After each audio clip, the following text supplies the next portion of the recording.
32s this season are not super common. Obviously, you have it occasionally in Black or Cold. Occasionally, you have it in Ataldazar. But rarely outside of those two keys do you actually have 32s being able to be timed. However, Fall is definitely one of the dungeons that you could have potentially timed a 32 in, and we have recently seen the world first 32 timed by a group that involves Rare. Again, we kind of talked about this group a couple of times. They like to play 4 DPS pretty much as long as they can inside of a key, and so whenever I saw that they were actually 4 DPSing at least the beginning of Fall, I was a bit confused. And so I had to pull up the run to see exactly what they were doing, because playing Chronocar with 4 DPS seemed incredibly unlikely, mostly because you have to have a Dispel for the Chrono Shear effect. And I was wondering, maybe, are they melding it or something weird? They go meld Mass Dispel, meld something strange like that. The answer was, in fact, no, they're actually not doing any of that. Instead, their first pull looks like this. So the first pull is literally every trash mob that's in this area. They use the 4 DPS to actually be able to kill it off. Their Moonkin actually dies on this first pull, which is incredibly bad for them, and it makes this pull take a lot longer than anticipated. But once the pack and the Epoch Rippers get low enough, their Priest, who plays healer consistently for this group, zones out.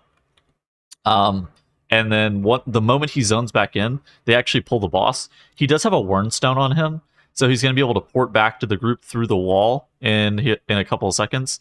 And so it's not like a huge deal that they pulled without him like directly in the room.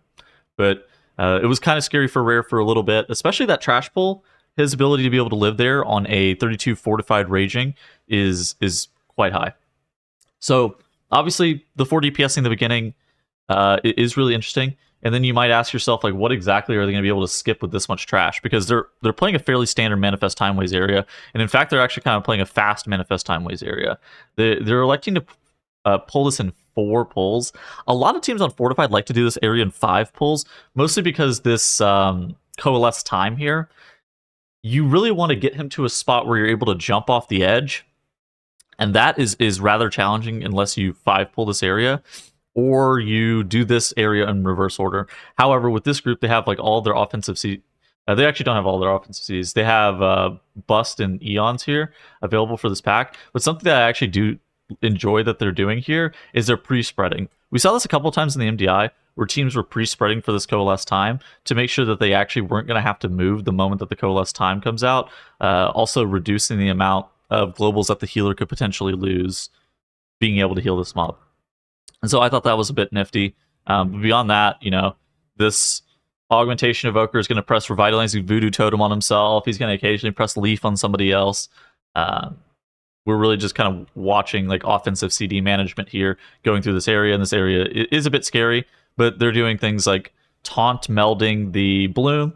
I mean, mostly standard stuff at this point, but still unique strats where, they're also going to be jumping off whenever they hit this Coalesce time debuff. And of course, as I talked about before, if you jump off with the Coalesce time debuff, you don't explode. There is a big thing that they do. Again, I didn't know what they were going to do for count. And there's this double dragon pull that they're skipping. You can see it. I haven't marked an MDT. And so you might actually be interested in how they skip that. We've seen it skipped a couple of times in the MDI. Typically, it involves a Warlock Gate. I've seen it skipped on live once, kind of recently, but it involved all 5 players have Shadow Melt. And so you see that this group has an Evoker, and this group also has a Mage that's going to have a pretty hard time getting through it. It is possible with Invis, but basically what's going to be done here is Rare is going to double Infernal Strike through and meld the dragon off, and so that dragon's going to completely de-aggro. Then you see the Mage is riding the Druid. This is the 2-seater stag form of the Druid, and so he actually leaps over all the aggro radius of these double dragons. These double dragons have true sight, so you can't really stealth by. In addition to that, you see the Priest here. You can see the Priest on screen. They're faded, and they're also running through the middle.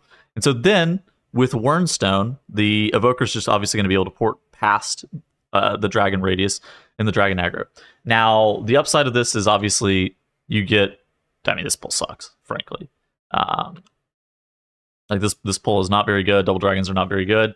So you're able to kind of skip that on a tyrannical week, you could pull Double Dragon and then immediately pull Blighted Galakrond. That also speeds you up a lot. Downside, if you ever die, you're actually not able to come back. So this is basically 100% feast or famine in regards to strats. As for other strats that they did, the only real thing that I saw that was maybe unique for the viewers, not necessarily unique to like super high-end key pushers, but unique for the viewers, is how they dealt with some of the corrosive infusions on Blighted Galakrond, particularly in Phase 3. So, basically how the corrosive infusion cast works is it has to go through all or 4 players before cycling back. 4 players being the healer and the 3 DPS. It has to go through all 4 of them before being able to cycle back. It gets reset if somebody dies, and it gets reset if you, or not reset, but it doesn't have you as an eligible target if you have previously melded it. Meaning, or actually, it does have you as an eligible target if you melded it. So you can actually get picked twice if you meld it. And what you saw right there at the very end was the Evoker intentionally, and you'll see this in a second, procced his Defy Fate by standing in one of the tornadoes. And this is a bit weird if you don't know what's about to happen here. But one of the things with the corrosive infusion as well is, of course, it's meldable, it's invisible. You can feign death it, you can vanish it. But you can also die to the initial hit. And if you die to the initial hit, it just evaporates into the air. And the Evoker knows that he's an eligible target here. And you see the corrosive infusion coming out in 2 seconds. And he's not going to press Blistering Scales. Instead, he's just going to die. And he's going to get Battle Rest. And now we don't have the corrosive infusion dot to pass back and forth for like 40 seconds. Our healer's able to do a little bit more damage than they otherwise would be able to do.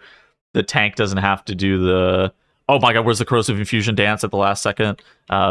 You also have to pop like massive personals whenever you're bouncing that back and forth, and that's otherwise not going to happen.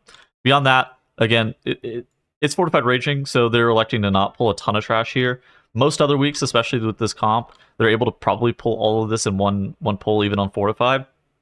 But with it being Raging, they take a bit more conservative of a pull. They skip these 2 packs, they pull these packs together, and then they pull the final boss. And they were able to beat the damage push.